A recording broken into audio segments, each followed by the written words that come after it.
monnaie oyo babimisi eza loko oyo bakongole bamesana yango te parce que bakongole ebele au moins 99% ya bakongole baza na culture bancaire te bayebi opération esalamaka na banque te eloko ya monnaie eza na problème te parce que ekosomba biloko te eloko oyo ezotungisa bakongole ezala effigie ya bato mibale wana ya alternance nde yango nazoloba boye mes chers congolais mes chers compatriotes en tout cas tozala na motema ya bolingo nzambe alobaka boye asepelaka soki moto mabe abongoli motema na ye basalaka fete likolo moto oyo tosali na ye alternance histoire toza moyen ya kochange te ata motema mabe na biso ekomi na 99% ya degré tokochange histoire te histoire bachangeaka te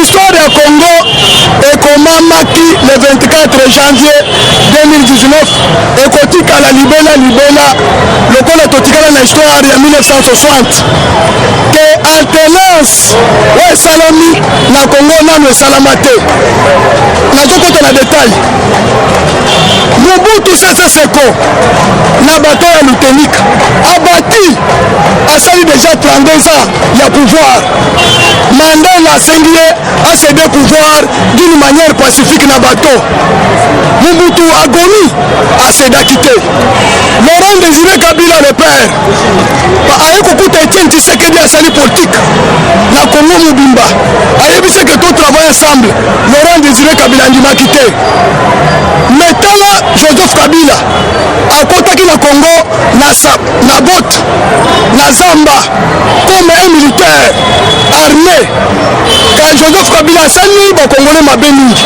oyo toyebi mais eloko oyo asali kondima posséder pouvoir na tel opposant historique Félix Tshisekedi il y a grand parti historique il y a UDPS c'est-à-dire il a repenti c'est une repentance oyo Joseph Kabila asali tokoki kochange histoire te lelo oyo bana nyonso monde mobimba yebi ke bakongolais au moins tomarke histoire il y a un parti politique qui a accédé au pouvoir qui a lutté la non-violence avec la méthode de non-violence accéder au pouvoir d'une manière démocratique et basali passation de pouvoir papa l'Afrique de l'Ouest yaya jamais andimaki élection esalema mais asedaki pouvoir te il a fallu l'armée de CEDEAO ekota na Sénégal ekota ti na capitale po baya komema yaya jamais par force mpona kobimisa ye kende kosala bilanga na Guinée équatoriale mais Kabila au moins andimi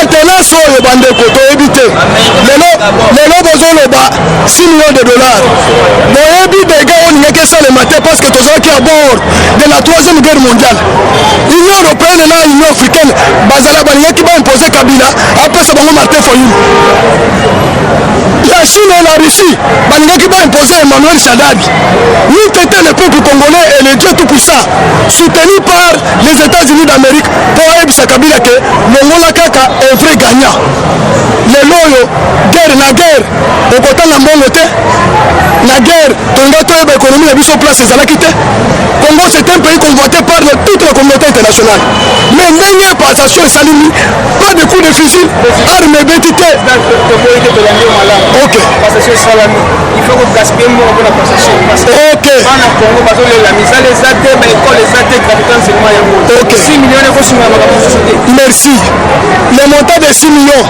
parce que toza na porte-parole ya vrai te lokola la Trump ya Balambert Mende oyo alingaki expliquer bino les 6 millions le gouvernement va financer que 1 million Congo ekomi na bapartenaire diplomatie oyo président Félix asali efongoli biso porte ebele bato ya motema malamu sikoyo batelemi mpo basunga Congo oui vous avez bien dit bandeko boza motema mabe mpo mpona kofete fete alternance pacifique bozopose bacondition ya monta ya mbongo estce mbongo wana eutaka wapi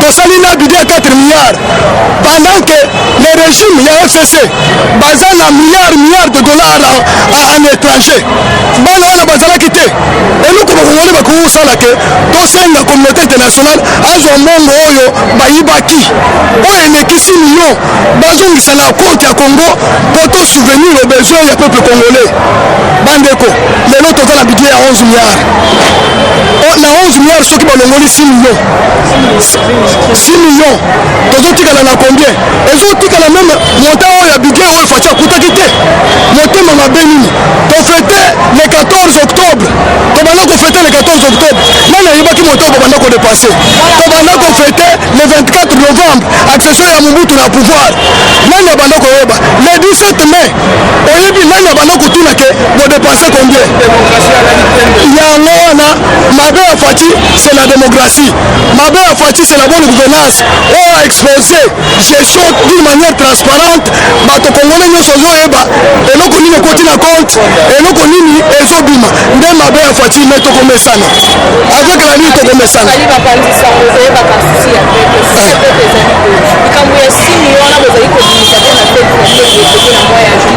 pourquoi pas ne pensaka ke bolongola te une partie pour la kosunga borfelin kobongisa bopito oyo ezali na d'état vraiment ya malamu te kobongisa mwa biloko ya mike mike na mboka me bopense kobongisa 6 millions mpona kofete fete na bino ya alternance bapriorité mosusu. Merci monsieur le journaliste nasepeli je crois que bolandaki discours ya chef de l'état bien te omoni dépense oyo bozoloba basalaka yango na baradio te dépense wana eza na la loi budgétaire la loi budgétaire oyo bacongolais bavote baparlementaire na biso bavote tout est là il y a les réformes sanitaires les réformes sur tous les plans chaque domaine il y a l'état il y a secteur de vie nationale eza na budget na yango eza na pourcentage na yango bacongolais bakolela lisusu te tozwi papa tala ndenge asalaki discours atouche domaine nyonso lelo oyo c'est pour la première fois soki oyebi te journaliste nazopesa information ministre na biso ya justice akei na Dubaï na réunion ya lutte contre la corruption alobi ke nakomi sene prévedette parce que je viens dans un pays où le président fait le discours qui a touché tous les plans tous les secteurs de la vie nationale pour la sortie de crise ya état na biso bato nyonso baza nsima na ye balingi bayeba mayele wana azwi wapi mais Congo bacongolais bazoyeba importance ya faci te sikoyo awa presque majorité bacongolais babonga bango kofete toyebi ke bandeko bazokufa na este comment est ce que biso wana kofete tandis que kuna na este na peni bandeko bazokufa mpona simio okoma liboso mbongo te kobakisaka kuna ya bandeko baza bafasi. C'est pour votre information encore, j'ajoute encore aux ans retard il fallait servir le peuple congolais à Yeba les Congolais avançaient beaucoup Bitumae s'est avancé beaucoup bon on a bilobé la batoté la MONUSCO a renouvelé lobby conseil de sécurité a renouvelé mandat MONUSCO après si en otage mosusu maintenant pour protéger le peuple parce que sur le plan ya Bitumba Congo avancé makasi l'armée FARDC a montré sa capacité c'est-à-dire plus de 90% to gagner Bitumba ezosila tozofete kitoko papa tomesala kofete te parce que tozalaki na régime tozalaki étouffé congolais azalaki na liberté meme ya koloba lelo ndenge bozoloba te maintenant tozwi président oyo apesi démocratie moto nyonso azomettre point de vue na ye pour la première année Félix Andimi ezalaki année ya installation ya bainstitution mais année 2020 en tout cas tout le peuple congolais en tout cas bozala derrière les actions ya chef de l'état je répète comme le maître nageur papa Jean-Marc Kabunda lobaki moto nyonso akotelemela plan de sortie de crise oyo plan maréchal oyo Félix asali oyo eza na kati ya réforme ya budget oyo biso peuple tokotelemela ye mais population tosenga nde po anile fete wana eza inoporte parce que tokofete yango na 2020 tala même bandeko oyo bazali na este bakomona bino ok merci nayoki boyoka eza boye bandeko na biso ya este bakomesana Félix aloba boye pour faire le développement pour changer les mentalités. Il ne faut pas chercher à réunir beaucoup de choses. Commencez avec le peu que tu as. Commencez d'abord quelque part. Nous commençons d'abord avec le peu que nous avons. Nous commençons. L'argent de 6 millions. Journaliste, est-ce que vous avez vu fait maintenant le papa Etienne déjà rapporté la caisse à trésor public? Est-ce que vous avez invité Bakoya? Vous avez vu qu'il était là-bas? Non, combattant. Valeur ya Congolais. Parce que tu as marqué histoire. Congo a marqué histoire. La monde mobile. Kabila a besoin de Balelo. Kabila a côté le pouvoir à Tiki, a côté Sassou Nguesso dans la Bamboule Belé, a côté Kabuta Museveni, la Bamboule Belé, Kagame, la Bamboule Belé, président Idriss Déby à Tchad, la Bamboule Belé, Paul Biya, Pierre Robin Gema, Bamboule Belé. Mais Kabila a bien le pouvoir à Tiki Bango. A Tiki a facilement que c'est dans le sang et le peuple congolais, parce qu'il va pousser pour la mobilité contre la. Mais c'est journaliste. Mais il dit que Mani Moussala n'est l'eau.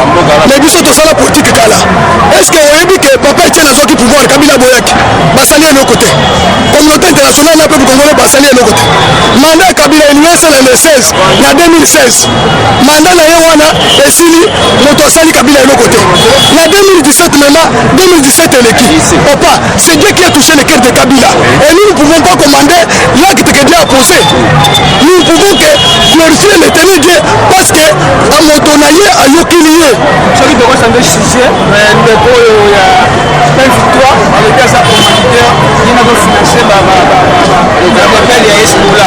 Est-ce qu'il y a déjà fait un injonction à l'intérieur de la terroriste et à Est de c'est pour la ligne qui n'a pas pour les matériels, c'est la sécurité pour nous ça. Mais contentement, il y a un bon de la map qui a financé la terroriste. À quel geste nous revenons de ça? Journaliste, bisous de la politicien.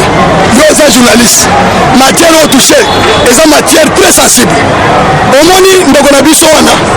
Mais non, nous avons vu ce qu'on lit de la biso pour combattre l'IDPS. Nous avons lutté contre Kabila. Nous avons lutté contre le système de Kabila. Kabila Tochene Félix, il a salé une alternance. Magamone, Bakosila Nakuna. Félix a vertébré un grand politicien. Mais biso, tout le monde a dit qu'on a biso à FCC.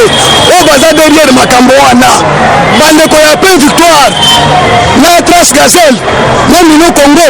Congo Futur. Et ça, il est noté. Ministre Luzolo Bambi. Akanga Kindeko Wana. Salé à Assi. Mais Motobinisa Kena Boroko Nani. Et ça, Kabila. Biso, Tozo. Yokate. Biso, Tozo Bundana système. Tozo Bundana individualité. Maintenant, Ezaboy. Biso, au lieu d'attaquer les branches, Tozo qui est de la source, la racine. Biso, Tozo démanteler la racine. Le nom na Congo. Biso, ba combattre de peste. Toche FCC na liste noire. Yaba terroriste. Kobanda makambo na basali. Na makambo basala. Toche ba na liste noire. Et Tozo senga la communauté internationale. Et les États-Unis comme les grands partenaires de la RDC. De mettre le nom de FCC sur la liste des terroristes. Parce qu'ils vivent ensemble. Ils sont en train de s'unir contre la République, contre les intérêts du peuple congolais. Bodino va payer au besoin de tenir RDC. Bolongola, Botia FCC. Bon, pour votre exemple, bateau va dans la sanction. Il y a tuerie, il y a violation des droits de l'homme. Motomo va y déplacer à sa tête. Bateau nous soit là, baza bateau. Bateau va vous mettre à comme on a ça. Baza bala. Bateau va tinda babero rouge. Na Burundi, comment que le côté le terrorisme et ça lui bateau FCC. Pourquoi Botia FDLR, ADF na liste noire. Mais vous dites qu'à FCC, il fallait FCC qu'on t'appelle la liste noire. Il y a des terroristes. Parce que le cas, il y a plein de victoire. C'est une preuve éloquente. C'est une preuve tangible. On a dit que basé la complicité. C'est maintenant ok, on a ma mission pour police l'État congolais pour la première fois. La zone mission le Congo Moussous. Mais le Fatia côté le pouvoir était. Parti la biso ya Est et Ngeza la Maboka Rwandais. Et il que tant que Fatia a eu décision que les rebelles et FDLR bazon na Rwanda pour Kagame Boit. Alors bi bato wana bakomi pa na bango, bakomi ba Congolais. Mais le Fatia tolokata ebisa Kagame ke nazo kota la Kigali.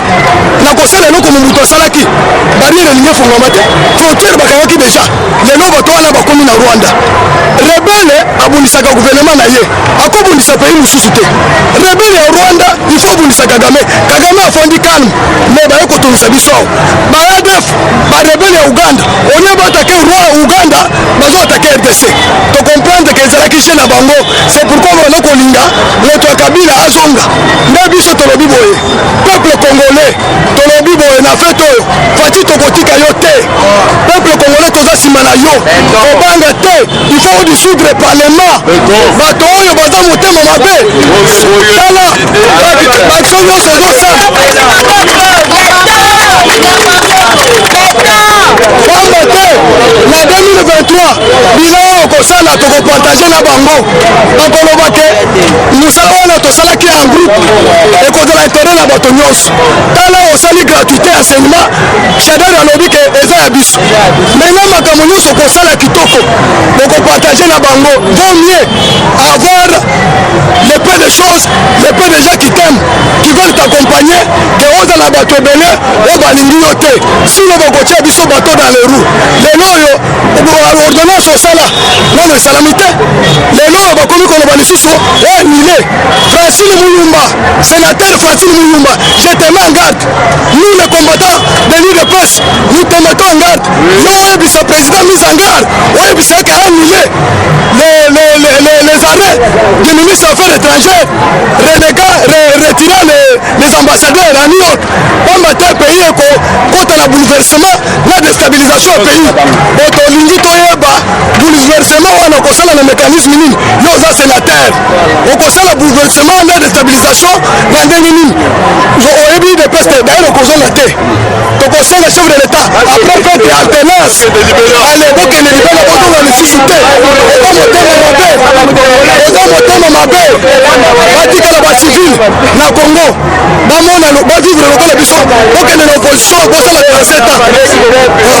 En tout cas peuple congolais bozwa nimero na ngai yango oyo badiaspora nayebisi bino boye boyeba ke biso na terrain tosi tozwi pouvoir tokosala toutes les sortes de façon que togene yango le plus longtemps possible.